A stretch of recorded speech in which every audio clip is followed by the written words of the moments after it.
Hi, Ross Quintana here with Social Magnets, and today we're talking about the convergence of real and virtual worlds in commerce. So that's a mouthful, but I have to say that it's a very important topic because for retail and e-commerce to figure out where they're going to be, 5 years, 10 years from now, they've got to understand, they've got to look back at the past, where we come from, where is technology driving us, and how should we position ourselves to be successful in the future in any business. So let's start off with, and this coincides with the blog post that I wrote on Medium. You can check it out there. And we start with this concept of the leftovers from the industrial age. So when we look at the past to get our trajectory of where we're going, it's very important. We started off in the industrial age. We started off, this whole push started with the factory mindset, right? Outsourcing comes from this, efficiency, productivity, consultants, and all of these different things all came out of downsizing. All this stuff came out of the industrial age thinking. And it's that mindset that started back there that said, hey, wait a minute, we want to mass produce this, right? Broadcast media came out of all of this. We want to be able to speak out there to millions of people and have them come and buy our product. All this thinking has come full circle. It's really coming to an end. And it's important. These endpoints in history, both for business and society, are very important to understand because that's when you transition to something new. And that's the part where people get disrupted. That's the part where there's casualties of business. And if you're existing enterprise or an entrepreneur and a startup, whatever it is, a small business, if you're not aware of this time of transition, it's absolutely going to crush you. It is the iceberg that will sink the ship. So you've got to pay attention. So the first thing is we start with the leftovers of the industrial age thinking, which means that we go back to this idea that, as we see commerce, which is saying, let's be more efficient. Let's be more convenient. If anybody makes a case for e-commerce, for Amazon, for all these different things, it lines up perfectly in the industrial age thinking. And it's at its peak, and it's going to peak, and then it's going to plummet really fast. So that's where it's going to catch people off guard, because the peak of it is saying, look, doesn't it make sense to have a bigger selection on Amazon than you can get anywhere else? Doesn't it make sense that you can do your research and ratings and reviews and read all of that kind of stuff, get all your product descriptions? That's much more efficient than just going to the store. Also, we can just buy it with one click. It's a digital transfer. It's going to be shipped to your home. You don't need to get in your car and go anywhere. All that stuff's fine and great from a convenience standpoint. But let me tell you that there's, if you watch the trend and you see where it's going, what's everybody talking about right now? Customer experience. What's that have to do with efficiency? It doesn't. As a matter of fact, that's part of the problem of why it's absolutely crushing businesses to try and figure this out, is because they have to start thinking holistically about their business. They have to start thinking about their customer, which really wasn't part of the equation, other than let's get them targeted correctly, and then let's broadcast media at them. Let's be on every channel, right? That's kind of a hybrid response to the change in times, is let's find out how we can broadcast on all channels, right? That's still old thinking, omni-channel, all this kind of stuff. One of the companies, and I do some work for them in their influencer marketing stuff, Kahuna. They're a great example of a company that gets this shift, right? This shift from going from one-to-many thinking to one-to-one thinking. How can we personalize this to each individual? Instead of trying to be on all channels, what channel is the smartest channel to be on Tuesdays at 6 p.m.? Where is my individual consumer going to be looking? Are they on their iPad or are they on their mobile? And let's make sure we're there when they're at the premium time, ready to purchase goods. Like, that's just smart marketing, right? So it goes absolutely against this idea of broadcast industrial age thinking and marketing. But AI, artificial intelligence, and other technologies are enabling us to be able to do this at scale. So for the first time. So you just got to pay attention and know that it's out there. So let's talk about this now. We were talking about the industrial age and how that thinking is really kind of played into the whole e-commerce point. So now we'll take a step and look then at retail. Is retail doomed? Is it done for retail? It isn't. The fact is there's, and I go into the post about a tale of two shoppers, right? There's two kinds of basic shoppers. And me and my wife have actually joked about this. Normally, what, to make some generalizations, normally what happens is husband and wife go in shopping, right? Sometimes the husband wants to go in to the mall, get what he wants, and then be gone, and the wife sometimes wants to shop around and just go look at stuff and all this and that. Now, in the case of me and my wife, we both like to shop. We're shoppers. So we'll go into a store, great example, a grocery store, and some people will go in and just get all 3 items that they know they needed. That's all they care about. They're in, they're out, boom. But the other type of shopper, like me, will want to go out and maybe I see something new. Hey, there's some new cookies over there. That sounds delicious. I'm going to check that out. Let me go check the craft beer aisle out. I'm looking for more of an experience. I may be looking for something new. That's great for companies and marketers because I'm not there just to be efficient. So when we get caught up in this e-commerce thinking, we have to understand that just because something is more convenient doesn't mean that's the entire future, because that's not the entire market. The entire market of shopping and commerce is not built upon just people who efficiently want to get the best possible price in the least amount of time. Great example, people go when they have, I use the example in the post, they've got coffee. They've got a coffee pot sitting 3 feet away from them, and yet they'll get in their car on their lunch break, drive 15 minutes to a Starbucks, right, and pay, way more money. They had free coffee. If it was just about receiving the coffee, they'd have just walked over and got the cup of coffee over there. But it isn't. There's more of an experience going out. There's the environment there. There's the fact that you feel like you're treating yourself. There's all these intangible things, and really they aren't just intangible, they're tangible as well, that you can attribute the motivation for people to go do that. Why do people wait in line when a new gadget comes out, a new game console or a new cell phone, and people are waiting there for hours on the curb? That's not convenient. It's certainly not convenient. Look at Black Friday, right? People wait overnight on a sidewalk in order to save. If you look at the savings, they're not that dramatic that it's worth. I mean, most of those people, what they make per hour, right? If you just added up the fact that they stayed there overnight to save $10 or even $25, their time was worth more than that. So why do people do it? Why do people wait in line to go to get tickets to a concert? I mean, there's even people now who are a whole business cropped up of people who will wait in line for you to buy that new thing or to be first or to get something earlier than other people. There's a whole bunch of motivations. Why do people, go out? A great example, they could buy a beer and stay at home. Why do they go out there and get in the car, spend time to meet their friends, to go to a coffee shop or a bar or something like that? Because it's part of the experience. It isn't just about the tangible goods. It's about the experience, because they're hanging out with their friends and they're going and doing something exciting. Why not just watch the movie at home? Why go to the movie and pay 3 times as much for the movie and do all this? It's because it's creating an experience. And so we got to understand, and there's a great piece in The Atlantic about people want to buy experiences over things.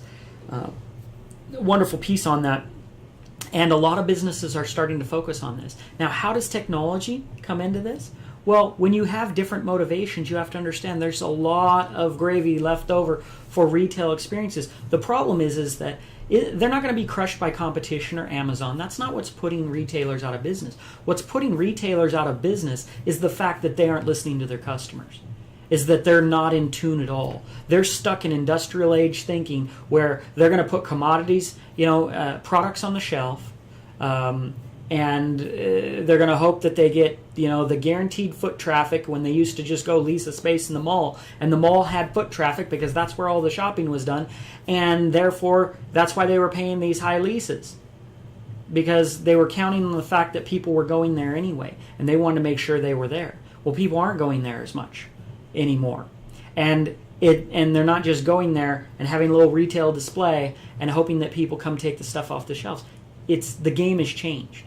And if they don't figure that out and they don't change the game and proactively change it instead of sitting back there waiting, wondering why the watering hole is drying up, then they're going to be a tragedy left over of a shift in market, a shift in society, and they just don't need to be. And this isn't hard. This isn't high expense. This isn't anything more than leadership that needs to think about these things, plug their brains in, be smart, look at their business and say, wait a minute, what should we be doing?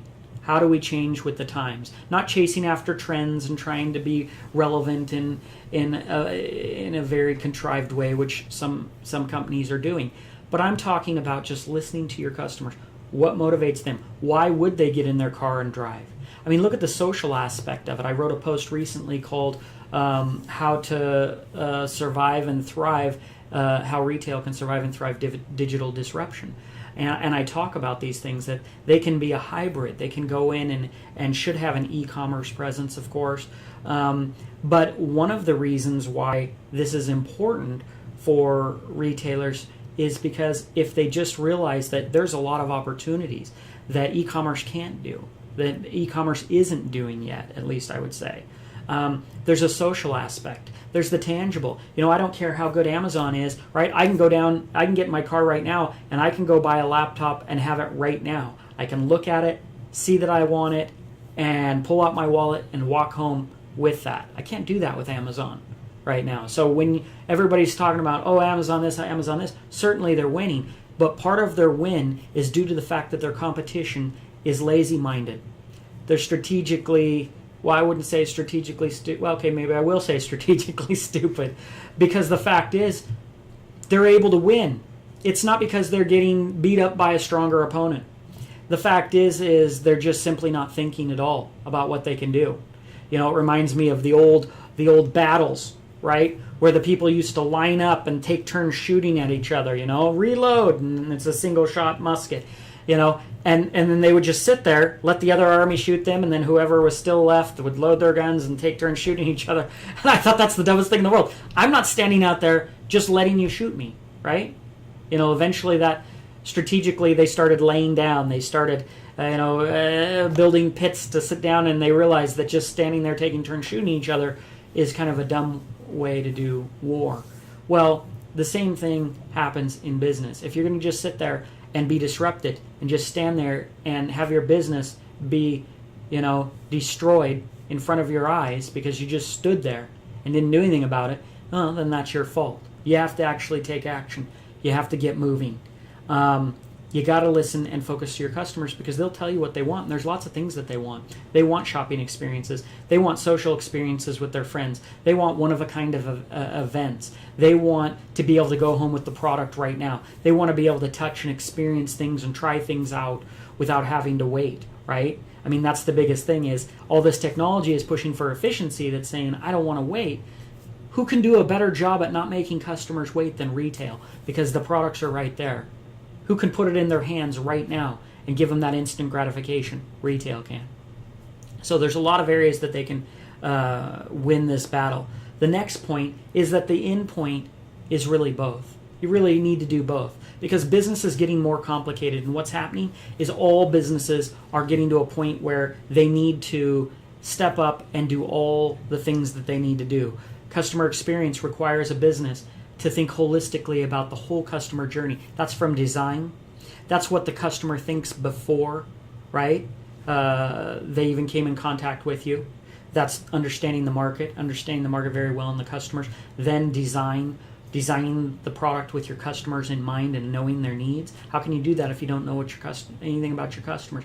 Then getting away from this whole buyer persona thing where, buyer Bob, you've got customers. As soon as you've got customers, stop working off personas, because you can actually get to know the data is greater than the persona, right? We can crunch all this data and understand exactly who our customers are.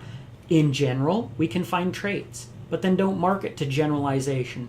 We have the ability to market specifically and individually with technology and AI and all this new software solutions that are out there. That's a game changer for business.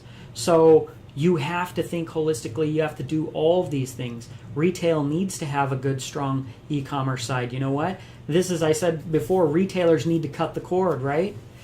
When we look at desktop computers were everything. They were desktop. You were stuck in one location. Mobile comes out and everything's mobile and it's huge. And what did it essentially do? It lets you take that experience, and instead of saying, well, when you're there at your desktop, then I'm going to have the website for you and we're going to do all of this, it's the same thing. Now that can happen anywhere, and it's no different with retail. Right now you got to go to the retail store. You got to have time available to go shopping. So you're not doing that in the middle of the business day. So what happened to their sales during the day? It was like this, and then on the weekends they were counting on that.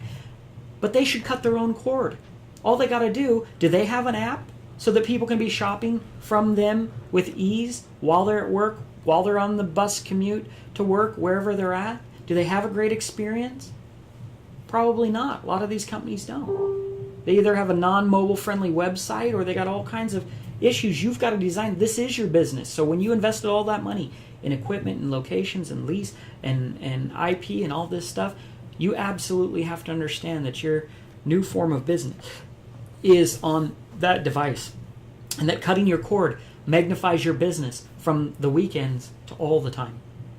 So if you imagine the potential revenue that you can generate through all of that, could be immense. And so you need to put those budgets accordingly to making sure that you have an incredible mobile experience as well. So, and not just mobile, of course, new technology is coming, ARVR, right? I had the awesome opportunity to sit with Emily Smith with No Fire Campfire Required, and they do some great work building AR and mobile-based solutions for businesses that create these kind of awesome experiences going from the physical into the digital world. And we sat and we talked about it. And one of the things that I love that she tapped into is really about this future of shopping, that the store will come to the customer. And it goes right back to what I said. We got to cut the cord. We got to bring this open. It's what I called on-demand shopping experiences. And then when you add AR and VR, they get immersive.